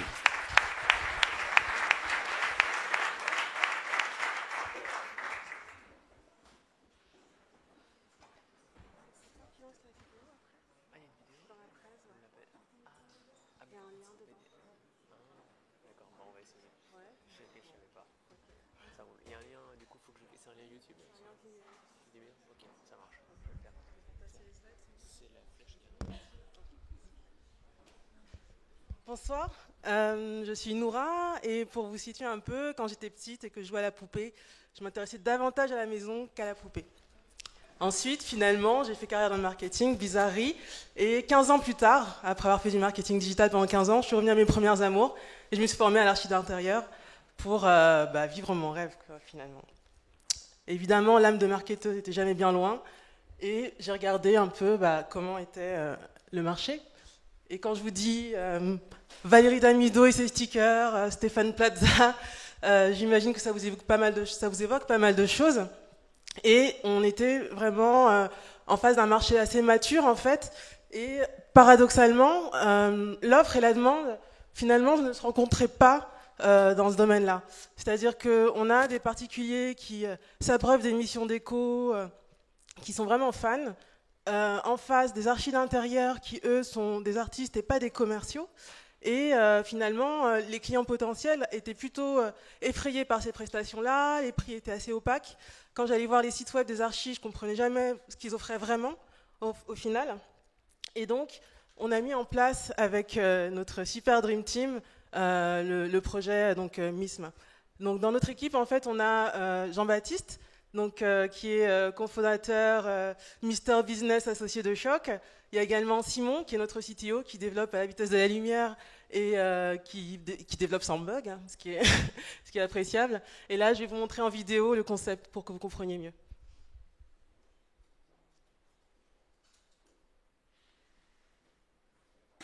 On peut consulter pour 389 € et avoir une idée de ce que l'on peut faire. C'est quand même pas mal. Voici un exemple concret. Regardez. Bonjour. Bonjour, je suis Noura Barry, je viens pour votre coaching déco. Entrez, entrez, je vous en place. Alors ça se passe là-bas. On vient d'emménager dans cet appartement, il n'y a qu'une seule pièce. On a un petit garçon et on voudrait lui créer une chambre, un espace isolé du reste de l'appartement. On est locataire, donc on ne peut pas construire de murs ni de parois. On a un budget limité de 2 500 € et donc on a besoin de solutions, on a besoin d'un coaching déco. On a créé un petit coin pour notre fils et c'est ici qu'on aimerait en fait isoler l'espace pour qu'il puisse dormir tranquillement pendant qu'on reçoit des gens. Un coaching déco, c'est en fait un architecte d'intérieur qui vient chez le client pendant 1h30 à 3 heures. Ils vont faire le tour des problématiques du client et ensuite l'architecte d'intérieur va revenir à son atelier pour chercher des solutions, faire des croquis et il va créer un book dans lequel il va mettre toutes ses recommandations et le remettre au client 4 jours plus tard. Je serais tentée d'aller vers des solutions qui sont utilisées dans l'industrie en fait. Par exemple des rideaux anti-bruit, des choses comme ça, qui sont assez légères, qui permettent d'être démontées facilement sans dénaturer l'appartement, les murs, et qui va vraiment créer une petite tente finalement pour votre petit garçon dans l'appartement. L'idée avec le nuancier, c'est de situer un peu vos goûts, les couleurs qui tout de suite vous appellent. Plutôt des tons chauds, du rouge ou du cerise ou du rouge carmin peut-être avec le jaune. C'est un espace dans lequel on va concevoir, on va imaginer des idées qu'on va donner aux clients, des solutions professionnelles. Donc l'idée c'est qu'on va chez le client, on passe 3 heures chez lui, on le conseille en direct. Ensuite il reçoit un book qui est très complet où il retrouve des croquis, des conseils personnalisés, une shopping list qui respecte son budget. Et pour ça aujourd'hui on a un réseau de 35 architectes d'intérieur sur toute la France et on travaille avec eux déjà depuis 1 an maintenant. Récemment Isabelle Cade, chroniqueuse déco, a rejoint l'équipe également. Avec elle, on lance un blog qui va nous permettre de donner plus de conseils, d'astuces, d'infos sur l'actualité de la déco. Et puis, bientôt, une campagne Kickstarter. Si vous souhaitez rejoindre l'aventure, vous pouvez vous préinscrire sur notre site web.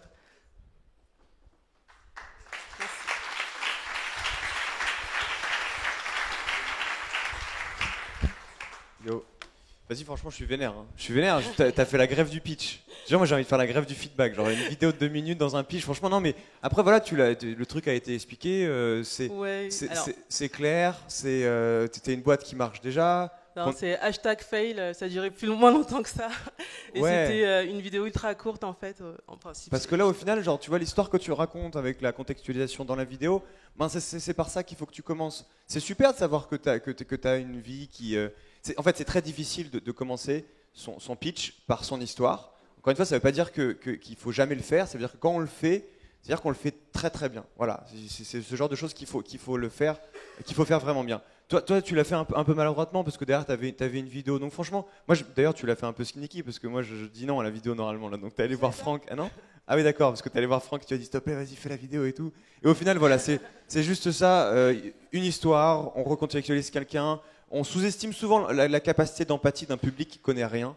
Moi, tu me racontes une histoire. Enfin, tu vois, je vais voir Transformers au ciné, je rentre dans le délire, alors que franchement, il n'y a aucune empathie à créer. Je connais pas les robots, je suis pas le mec qui joue dedans. Enfin, franchement, quand tu racontes une histoire, les gens ils s'embarquent. Donc toi, même si il y a beaucoup de gens qui comprennent pas ce que c'est à l'origine, et en l'occurrence moi, même si c'est pas ta cible, je ne sais pas ce que c'est un archi d'intérieur. J'ai toujours eu du comprends pas ce qu'il fait là. Je sais pas ce que c'est un. T'as donné plusieurs termes un peu techniques qui sont pour toi pas du tout techniques, mais qui pour moi, comme Jean quand il dit la term sheet, et pour lui ça coule de source, pour moi non. Donc recontextualiser quelque chose avec, ben voilà, elle veut refaire son mur droit, son machin, son truc. Et ben là, qu'est-ce qu'il faut pour faire ça? Ah ben il faut un archi d'intérieur. Ben qu'est-ce que c'est un archi d'intérieur là? Et ben aujourd'hui, quelle est la solution pour faire ça? Que des mecs relous qui savent pas travailler. Et moi, ce que j'arrive, ta dame, c'est moi, je suis trop cool. Et il s'avère qu'en plus d'avoir une vision pour ça, ben moi j'ai un lien empathique avec ce sujet-là parce que j'ai été dans le nain. Et en fait, après là, on est embarqué. Et derrière, je suis content. Voilà, donc moi, j'ai pas finalement fait pas la grève du feedback, mais j'ai failli dire, ok, je lance le micro et je fais pas de feedback parce que la vidéo, ça se fait pas, les gars, ça se fait pas du tout. C'est pas un ciné-club, c'est un pitch dans Kill My Vibe. Ouais, je suis d'accord. On attendait vachement, ouais. Parce que tu as un énorme marché. C'est un truc canon. C'est vraiment un secteur qui le marché n'existe pas parce que les mecs ils savent pas que ça existe, les architectes d'intérieur, contrairement aux États-Unis où c'est vachement où c'est généralisé. Et les architectes d'intérieur, ils savent pas où aller échapper les clients. Il y a aucun intermédiaire entre les deux ou très peu. Il n'y a pas de marque. C'est du long tail morcelé. Et les gars, ils sont à fond dans leur maison. Il y a un case évident, quoi. Et donc la question, le marché, il est là, il est énorme et il n'existe pas, donc personne ne l'a vu, mais il y a potentiellement, il est énorme. Après, une fois que ça dure, c'est une phrase, tu comprends. Après, c'est comment toi tu vas le prendre ce marché, comment tu vas convaincre, comment tu vas créer de l'audience, comment tu vas convaincre ton client qu'il va avoir, il va un mec qui va venir chez lui, mais il aura un architecte d'intérieur de qualité et pas un gars qui va foutre des nains de jardin partout dans son jardin. Quelle valeur t'apportes aux architectes à part un client, c'est bien, mais est-ce que tu as des outils, est-ce que il manque tout. Comment tu vas en faire une machine qui va te déchirer? Tu nous as donné le titre en vidéo, mais il n'y a pas la machine, il n'y a pas l'usine, alors qu'il y a un super truc à faire. Ouais. Le contenu pareil. Et ça, ouais, tu as quand même House qui est pas loin. Ouais. Là, tu vois, tu dis ouais, on va faire du contenu. C'est pas bête. Enfin, c'est pas bête. C'est intelligent, mais tu rentres dans le contenu, tu rentres pas loin. Enfin, il faut aussi que tu dises comment House, qui a pris le marché aux États-Unis, qui arrive ici, va me laisser de la place, comment je vais me différencier et comment je vais prendre le marché face à eux. Et ça, c'est quand même le gros sujet, je pense, aujourd'hui. Donc, pour répondre, aujourd'hui, clairement, on ne se positionne pas comme une marketplace. Nous, ce qu'on fait, c'est qu'on suit la prestation du début à la fin. En fait, l'architecte d'intérieur, quand il va chez le client, il fait son rendez-vous, il comprend qui est son client. Je termine juste.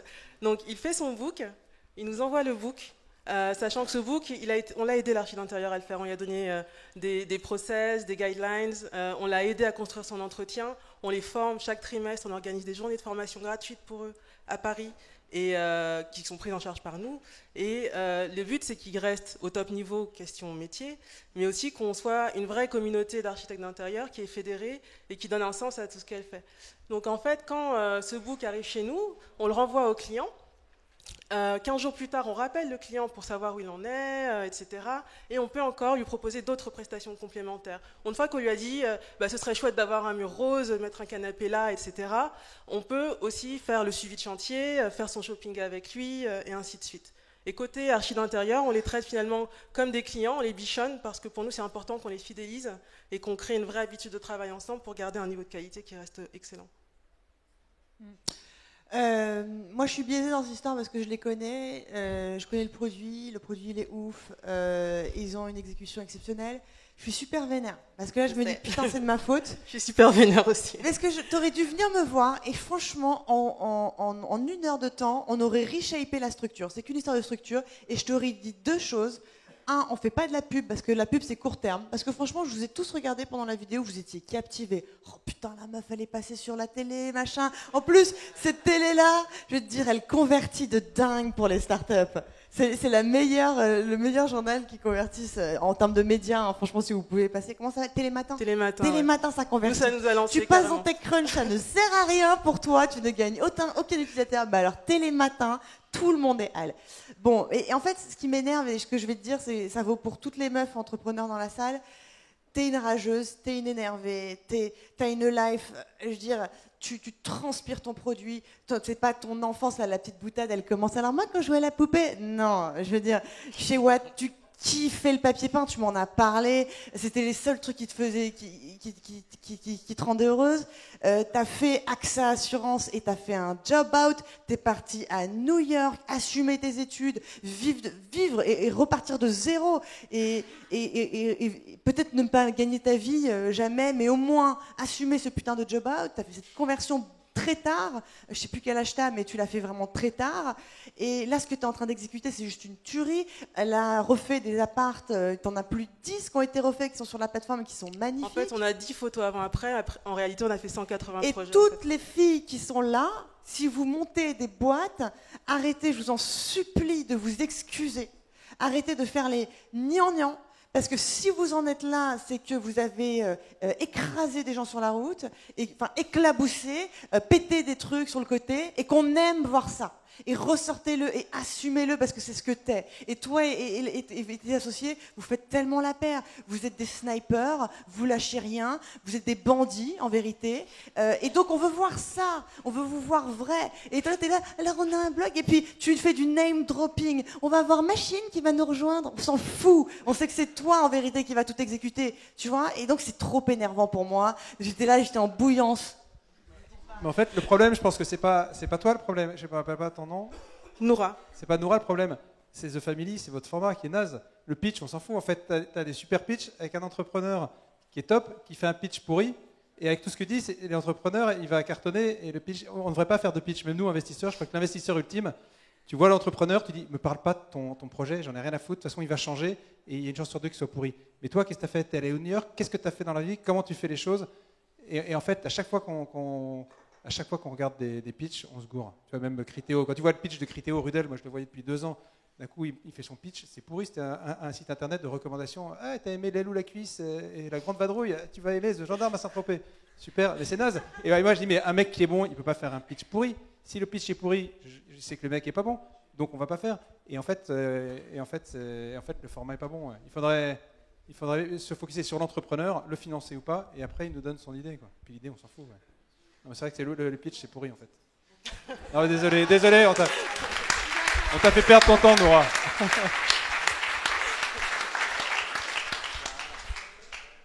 Non, elle vient de me tuer mon événement, Cimer. Tu t'en vas?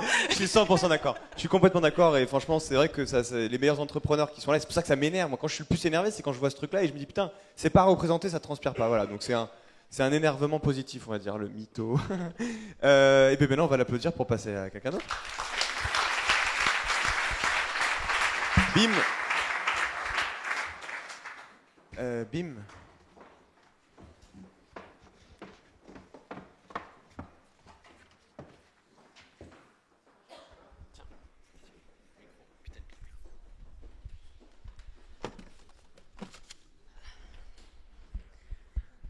Hi, everybody. Okay. So first, one question. Please, raise your hand if you came here because somebody who you trust told you about the family. I did also. 2 years ago, a friend of mine told me about the family. And I trusted her because she is my genuine entrepreneur friend. At this time, I was already an obsessional city explorer, but today it's also as a happy startuper that I stand before you. Being here will bring you an inspiration because we have the feeling of being part of a community that shares the same values, somehow part of the family. Don't you rightly expect your daily life to bring you the same strong feeling? According to Mulder and Scully calculations, we spend 25 years sleeping, 12 years working, and hopefully as much outing. On average, Parisian people go out 4 times a week, and mostly to restaurants. There are 30,000 places for that in Paris alone. Choice overdose. Ring a bell? But where does people go for finding great places recommendation? Internet. And there is a burning issue about that. Main authorities worldwide prove that 45% of reviews online are manipulated. Would you trust strangers for knowing where to go? I wouldn't.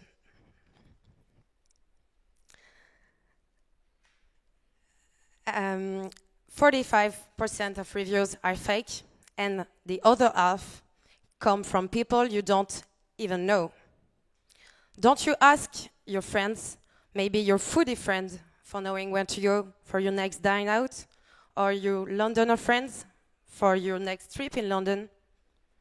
That's the point. Now, let me introduce you BIM. BIM is a mobile application that makes you discover places you love thanks to people you trust. On BIM, one look and you see which friends recommended each place. On BIM, one click and you can book, share, or grab a Uber to go to your destination. On BIM, one finger is enough because it's all about gestures.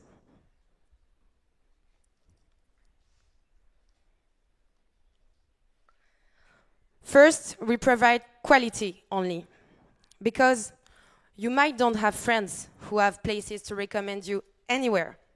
That's why we select with lots of people great places in town for providing you the best experience ever. BIM is about trust. You can see what your friends love and also what influencers that you trust just have the habit to where they used to go. On BIM, we are currently working on an algorithm in order to make you special recommendations.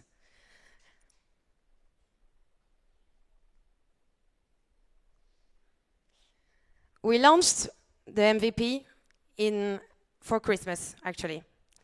And today, we have more than 3,000 early adopters who help us finding the good market and product fit. 10% of our users come back each week for finding a good place where to go. And as I said before, the social is the main element of our product.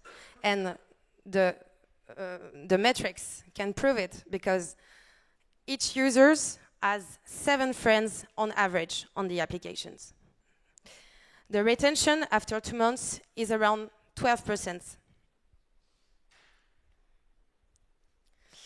On BIM, today we have 1,500 establishments that consider BIM as a quality label, and we have great feedbacks.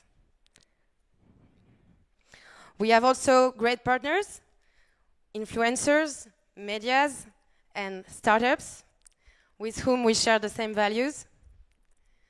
And much more is coming soon because our official launch will be in September.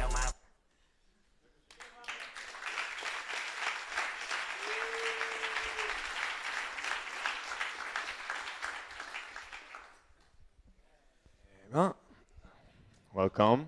My name is. Alors bon, là, j'imagine que tu as plein de potes anglais et du coup, tu t'es dit que tu pourrais leur partager la vidéo et que ça pourrait buzzer un peu partout. Parce que tu parles français? Si. Ok, d'accord. Ouais. Donc je vais faire le feedback en français si ça te dérange pas. Bon, alors c'était très compliqué en fait pour quelque chose qui a l'air beaucoup plus simple que ça, puisque sans vouloir absolument mettre les choses dans des cases, il y a une histoire de Tinder de l'endroit pour lequel aller ce soir, avec du oui, non, oui, non, oui, non, c'est bon, t'as trouvé, on te fait de la recommandation. C'est un peu trop simpliste, mais c'est pour tirer un peu le simplisme de l'autre côté de la hautesse, c'est-à-dire super compliqué. Parce qu'en fait, j'adore, j'ai envie de théoriser ce truc-là, j'ai l'impression que c'est le paradoxe Camoulox. C'est que quand les start-upers commencent à vouloir justifier davantage leur marché, leur usage, commencent à rentrer avec des 45% de la population multiplié par 72, 22,4, Camoulox. Et on ne sait pas pourquoi, on n'a pas compris. On ne sait pas comment, enfin tu nous as perdus avec trop de chiffres. Soit tu as une stat, et c'est cette stat-là que tu as compris mieux que tout le monde et que tu vas réussir à contextualiser dans ton produit et ton exécution. Et dans ces cas-là, annonce-la, contextualise-la. Mais tu ne peux pas te permettre de balancer pendant au moins 2 minutes au départ une série de chiffres qui nous perd, qui nous rationalisent davantage, qui nous font couper en fait entre la scène et le public, entre la scène et le jury. Pour le coup, j'ai l'impression, je ne sais pas si tu as déjà mangé dans un très grand restaurant, ils ont ce truc-là des fois qui est assez énervant quand ils le font mal. et très bien quand ils le font bien, c'est de raconter ce qu'il y a dans l'assiette. Alors un émulsé d'asperges avec sa sauce caramélisée au 22,8 qu'on a essayé de choper dans le pré de, tu sais, madame machin, elle a un pré qui est là, et elle te perd pendant 2 minutes, toi tu as juste envie de bouffer, et en fait ils sont en train de te mettre l'eau à la bouche sans jamais te permettre de manger. C'est très bien quand c'est bien fait, c'est très difficile quand c'est mal fait. Et toi on a eu cette impression-là. Tu nous as complètement recontextualisé trop ce que tu allais nous proposer, qui est en fait une app, et qui en plus est une app qui s'avère marcher. Et là, pour le coup, il ne faut pas que tu essayes de justifier ta réflexion intellectuelle de ton marché en mode j'ai vraiment compris pourquoi on avait un truc exceptionnel. Dis-nous juste putain ça marche. Et qu'est-ce qu'on va faire pour que ça marche mieux? Et qu'est-ce qu'on va rajouter après pour que la rétention qui est déjà à 20 putain de % au bout de 30 jours, ce qui est le moment où tu peux entendre clic, alors après je ne sais pas comment tu la calcules, il y a des moments où tu peux la calculer mal pour avoir ça, mais qui est le moment où on entend clic, juste dis-nous la suite quoi. Qu'est-ce qui se passe quoi? Comment on va accélérer ce truc-là? Et ça, c'est comme ça que tu justifies le fait qu'il y a un truc, pas avec ta réflexion, par ton action. Donc, essaye de simplifier un peu l'introduction à ton concept, raconte-nous une histoire, peut-être c'est la meilleure façon que j'ai l'habitude de donner, pour après arriver, ok, what's next? Parce que ça commence à marcher. Encore une fois, vraiment ça. Essaye de nous montrer plutôt que de justifier, et puis le reste après, vous allez télécharger, puis voir comment ça marche. Ouais, moi je trouve que c'est très beau déjà. Je trouve que super design, c'est super bien fait, super beau. Après, suite au pitch d'avant, moi j'ai pas trop écouté ton pitch parce que c'est vrai que ça sert pas à grand chose. Et puis c'est vrai, comme l'a dit Hugo, ouais, c'est une app de recommandation entre amis, quoi. Il y en a plein. Donc ce qui aurait été le plus intéressant, c'est savoir d'où tu viens. Tu as l'air bon en plus, d'où tu viens, qu'est-ce que tu as fait, quel est ton combat, qu'est-ce que tu vas faire différent, comment tu vas emmener l'équipe, quelle équipe t'as mis. Comment tu vas, là encore, comment tu vas déchirer et pourquoi c'est toi qui vas réussir plutôt que tous les gars qui ont fait depuis 5 ans des apps de recommandation de restaurants, d'endroits où sortir et qui ont tous un peu du mal à décoller et à trouver le bon modèle aujourd'hui, quoi. Mais le modèle, il se change. C'est toi qui arriveras. Convainc-nous qu'en misant sur toi, déjà on a envie parce que c'est beau, dans l'exécution, a priori, il y a une belle exécution. En misant sur toi, tu n'auras peut-être pas, tu ne vas pas maintenant, dans 6 mois, mais tu finiras par trouver le courant ascendant et tu mettras tout le monde derrière. Ouais, donc dans le show, dans la présentation, il y avait un truc, il y avait un effet keynote un peu foiré. C'était trop sérieux, tu vois, c'était with beam, nanana, with beam, nanana, with beam. Et je pense que tu as un peu perdu les gens. Et honnêtement, l'anglais, c'était pas ouf parce que moi, j'ai rien compris au début. J'avais trop de mal, c'était trop conceptuel. Et tu vois, honnêtement, l'anglais, il était illisible. Exactement. En revanche, ce que tu donnes, c'est tu me donnes l'impression d'être une meuf ambitieuse, courageuse. J'ai l'impression que tu es jeune. Enfin, tu as quel âge? 25 ans. Ok. Et tout ça, et ce que je me suis dit pendant que je te regardais, je me disais, putain, ça doit être une bête d'exécution celle-là.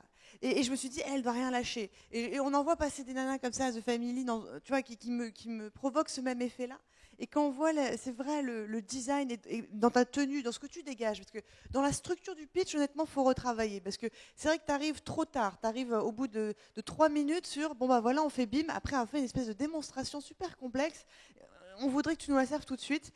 En revanche, tu te donnes grave envie. Et je pense que, et c'est vraiment...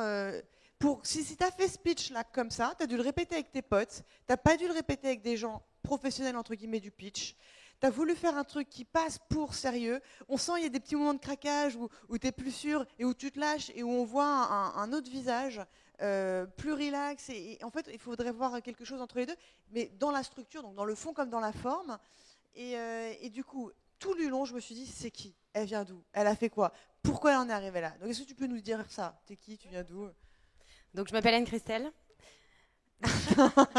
non, pour la petite histoire, en fait, le pitch en anglais, j'ai pas du tout réfléchi. Je me suis lancée dedans et c'est venu naturellement en anglais. Et j'étais trop avancée après pour faire marche arrière. Okay. Mais ouais. Why not? Non, mais très bien aussi. Il faut qu'on arrête de complexer dès qu'on parle en anglais. Ça, c'est très cool, courageux. Donc, j'ai 25 ans, comme je le disais tout à l'heure. J'ai un background assez commercial et financier. J'ai fait une école de commerce. Après, j'ai travaillé en private equity pendant 2 ans. Enfin, j'ai fait Ernst & Young et 2 autres boîtes de private equity ensuite. Lol. Vas-y, ouais, continue. Après, ça, c'est la partie académique de ma personnalité, disons, de mon profil. C'est une compétitrice, c'est une sportive. Ouais. Je suis une acharnée du running. Ouais. Elle lâche rien. Je cours 50 km par semaine. C'est mon truc. C'est hyper. Enfin, c'est ma drogue, quoi, tout simplement.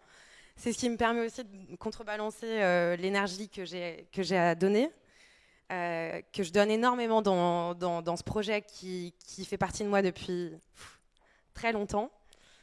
Et voilà. C'est très émotionnel. Et en fait, on sent pendant tout ton pitch que si tu veux ce ton solennel que tu vas prendre, c'est parce que tu ne maîtrises pas ce projet qui est tellement important pour toi. Et ça, on le ressent. C'est-à-dire que dans la forme, ça se retravaille, tu vois. Mais s'il y a un truc qu'on sent, c'est que tu rigoles même pas avec ça tellement c'est important. Enfin, c'est pas que tu rigoles pas, c'est pas déplaisant. C'est au contraire, c'est très bien. C'est-à-dire, on sent qu'il n'y a pas de distance entre le personnel et le professionnel. Et là-dessus, ça ment pas, quoi. Et donc, ça donne envie. Donc, on a envie de pousser plus loin. Donc c'était plutôt au contraire une belle découverte. Le pitch, l'exercice du pitch était pas celui auquel on s'attendait, tu vois. T'as pas les codes du pitch, mais en revanche tu envoies beaucoup de promesses et ça donne envie. C'est ce que j'ai ressenti. Ouais, c'est ça. Même si l'idée est un peu basique, on n'a pas tellement envie d'investir sur l'idée, mais on se dit si j'investis sur cette entrepreneuse, elle va marcher et au pire si elle échoue, le coup d'après, vu ce qu'elle est. Plus avec l'apprentissage de l'échec, elle va te déchirer. Donc tu as presque envie d'investir, ne serait-ce que pour attendre le prochain coup. Ouais. Merci beaucoup. Bravo. Bon, c'est le dernier pitch. Attends, restez là. Alors, il y a l'applaudimètre, d'accord? Donc on envoie du love. Tous ceux qui sont venus pitcher reviennent sur scène. Vous avez un favori, forcément. Donc revoyez-les tous, allez, venez. Et réfléchissez à celui ou celle qui vous a le plus plu. Vous allez envoyer du bruit pour tout le monde, mais vous allez réserver votre max de bruit pour votre favori. Alors, je vais vous tendre le micro. Vous allez juste rappeler le nom de vos boîtes, et on ne va pas tout de suite applaudir. Donc, le nom de ta boîte, c'est Rush Out. Rush Out qui fait quoi déjà? Trouver une sortie à dernière minute. MISM, de l'archi d'intérieur pour tout le monde. Hola, vidéo chat mobile. BIM, trouver un lieu qui correspond à ses goûts. All right. Et il manque qui? Tu m'as dit qu'il manquait quelqu'un? Ah, dommage. C'est quel pitch déjà? Ah, la boussole. Ah, putain, les fantômes, merde. Bon, tant pis. Alors, je dis 1, 2, 3. Je mets ma main sur l'épaule et vous balancez, ok? 1, 2, 3.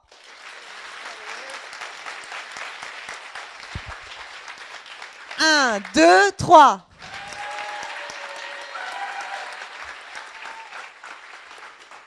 Un, 2, 3.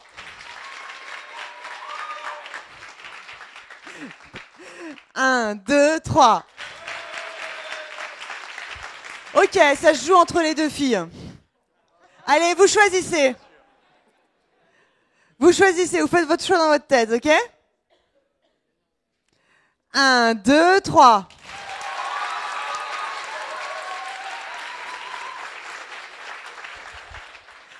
Un, 2, 3. C'est un peu moins pour toi, c'est plus pour toi, c'est toi qui as gagné. Bravo. Comme quoi, au final, c'est ouf. Parce que c'est les deux filles qui sont finalistes et c'est les deux à qui on a dit t'as foiré ton pitch. Et pourtant, c'est les deux qui ont le plus touché. C'est les deux, franchement, il n'y a rien à dire. Et toi, je pense que tu as eu moins de love à la fin parce que en fait, il y avait... Non mais parce que tu t'es moins attiré la sympathie des gens parce que t'étais vachement plus dur dans le pitch, je pense. Bref, voilà, la gagnante c'est toi. On network tranquillement, on a 1 heure, il y a des pêches, il y a des jus, il y a des bonbons. Parlez-vous, vous connaissez votre voisin, restez là, merci à tous et on se revoit. Oh, Elles sont super, mais c'est un peu toi qui as fait le pitch quand même de Noura quand même, parce qu'on n'aurait jamais su tout ce qu'elle est sans toi, quoi. Donc c'est un peu pipé son truc ici. Non seulement ça sert à rien les pitchs, mais en plus c'est complètement pipé. Non, c'est super. Et merci à Nicolas Cellier et c'était le dernier pitch dont Kill My Vibe avec Hugo.